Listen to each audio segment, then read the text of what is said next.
અને વિશ્વનો ઉત્તમમાં ઉત્તમ કોઈ ખોરાક હોય ને તો એ વરસાદનું પાણી છે.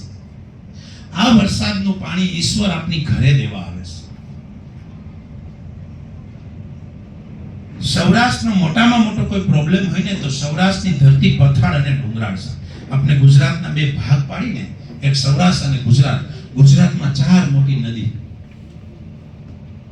તાપી, નર્મદા, મહીસાગર અને સાબરમતી. સૌરાષ્ટ્રમાં એક પણ નદી નથી. 87-88 નો દુષ્કાળ સહન કરી શક્યું નહોતું. અત્યારે પાણી 1000, 2000, 3000 ફૂટે વહી ગયા છે. આખું સૌરાષ્ટ્ર નર્મદા ઉપર નિર્ભર છે. હવે બબે તકલીફ છે ભગવાનને. હું તો એમ કહું છું, દવે સાહેબને બધાને કયા કરે, એ પાણી જોઈશે, પાણી જોઈશે. એ પાણી આપણે નળમાં જોઈશે. આપણે કેટલા બુદ્ધિશાળી છે, આપણે કેટલો વિકાસ કર્યો છે, એના ઉપર આપણે માપવાનું છે. સરકાર થેન્ક્સ ટુ નરેન્દ્ર મોદી સાહેબ કે એને સરસ મજાની સૌની યોજના દ્વારા આપનાળની પાસે શોર્ટકટ જે આપનો પાડનો જે રોડ છે, અહીંથી પાડથી આપના રિંગ રોડ થી જવાય છે, ત્યાં આપણે ડેમનું કામ ચાલુ છે. ઈટાચી આપણું ચાલુ છે ને નર્મદાની પાઇપલાઇન તૂટી ગઈ પીવાના પાણી. પાઇપલાઇન તો તૂટી, ચલો એવું તો તૂટ્યા ફૂટ થતું હોય. પછી અધિકારી કીધું હશે કે દિલીપભાઈ આમાં થોડુંક તમે કરાવી દો ને, એટલે આમાં 5-7-10 નો ખર્ચો થશે. કોઈ કોઈના મિત્ર પૂછો, એક એરિયાની અંદર આખા પાણી એના 1700 ફૂટની 1500 થી 1700-1800 ફૂટ વાળી મોટરો એક જ આયરે બંધ થઈ ગઈ. દેશના વડાપ્રધાનને આ ગંભીર સ્થિતિની ભાન થઈ. ગયા 9મા મહિનાની 6 તારીખે સુરતમાં એક વિચ્યુઅલ મીટિંગ રાખી. આપણા દેશના 650 કલેક્ટરને દેશના વડાપ્રધાને 30 મિનિટ ઉપર એક જ વસ્તુ ઉપર ભાર દીધો કે વરસાદનું પાણી કેમ રોકે. દેશના વડાપ્રધાનની 30 મિનિટ જોજો આ એક વિષય ઉપર. કારણ કે આ ગંભીર વસ્તુ છે કે પાણી નહીં હોય તો શું થઈ શકે. એને દેશની જનતાને એક સૂત્ર આપ્યું કે જન ભાગીદારીથી જળ સંચયનું કરવાનું છે. જળ સંચય જન ભાગીદારી, કેચ ધ રેન, પાણીને કેમ કેચ કરવું. તો આ એને સૂત્ર આપ્યું અને એ સૂત્ર ઉપર આપણા પાટીલ સાહેબ ખૂબ માઇક્રો પ્લાનિંગ થી કામ કરે. તમને સાંભળ્યું હશે કે પાટીલ સાહેબે જ્યારે ભારતીય જનતા પાર્ટીની ગુજરાતની જ્યારે એને નેતૃત્વ સંભાળ્યું એટલે શેરીએ ગલીએ પેજ પ્રમુખ બનાવી નાખ્યા ને, એનું માઇક્રો પ્લાનિંગ હતું કે ચલો તો એવું જ માઇક્રો પ્લાનિંગ આપી રહ્યા છે કે મોટા મોટા સિટીઓની અંદર કે જ્યાં ડેમ નથી બની શકે એમ ત્યાં રિચાર્જ બોર કરવા, અને ઘણી બધી સિટીઓની અંદર રિચાર્જ બોર કરવા માટે એને પ્રેરણા આપી છે. એ પણ ખૂબ સરસ રીતે આ કાર્ય ચાલી રહ્યું છે. ઘણા બધા બોરની અંદર અમને કામયાબી પણ મળી છે. આપણી સંસ્થાએ આ વર્ષે નહીં કર્યા તો 800. ખબર નહીં આ માણસને કેટલી તાકાત ભગવાને આપી છે. એક ધૂન લાગી છે અને કોઈ પણ કામ માટે જ્યારે માણસને ધૂન ચડે તો જ કામ સફળ થાય. હું છેલ્લા 2 વર્ષથી એનો પ્રત્યક્ષ સાક્ષી છું. રાત દિવસ એક જ કામ.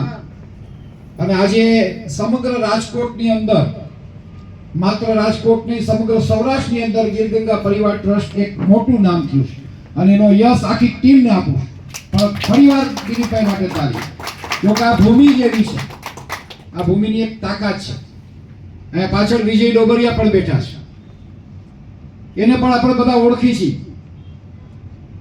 કે કેવડી તાકાતથી વન પંડિતનો જેમને એવોર્ડ મળ્યો છે.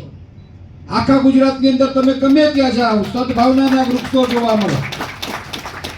અને સામે મારો ભાઈ જયેશ ઉપાધ્યાય, આખું ગામ ત્રણેય ભાઈઓ એના પપ્પાને આખું ગામ દત્તક થઈને ભરતભાઈ એકવાર બંધ ભરતભાઈ અને આપ પણ એ બાબતે થોડું કેવું એમાં સદભાવનાના વૃક્ષો પણ બહુ રહ્યા છે.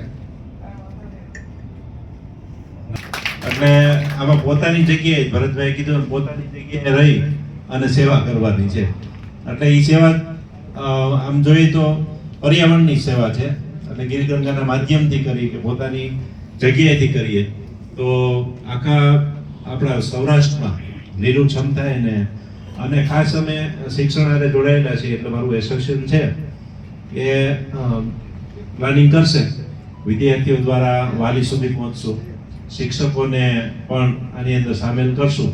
અને ભરતભાઈ કીધું એમ એક એકના ઘરે પાણી રિચાર્જ થાય એના માટેનો બધો પ્રયત્ન અમે પ્લાનિંગ કરશું. ધન્યવાદ.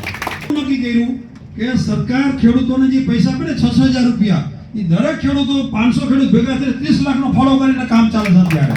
અને આ નવો સંકલ્પ કરવા જેવો છે. પોતાના ગામમાં પોતાએ જાય ખેડૂતોના જે 6,000 રૂપિયા કઈ ખેડૂતોને ફેર ન પડે તો એ પૈસા બધા ભેગા કરી અને આ ડીઝલનો ખર્ચો પડી શકે તો કેવડું મોટું કામ થાય. અમે અહીંયા 3 કુવા બોચર રિચાર્જ કરવાનું પ્લાનિંગ છે અને ચેકડેમનું કામ ચાલુ છે, રિપેરિંગ કામ ચાલુ છે. દિલીપભાઈ સાથે સરસ મજાનું કામ. અને હું તો ભગવાનને પ્રાર્થના કરું કે દિલીપભાઈને 100 વર્ષ સુધી જીવાડે તો ખૂબ મોટું કામ થાય. અને મારે મહત્વનું છે બાલવા ગામ. એ બાલવા ગામમાં અમારે એક પણ પાણીનું ટીપું બહાર જતું અજયભાઈની છે તો બધી જ શાળાના બિલ્ડિંગોમાં જેટલા પણ બોર છે એને રિચાર્જ કરી દે.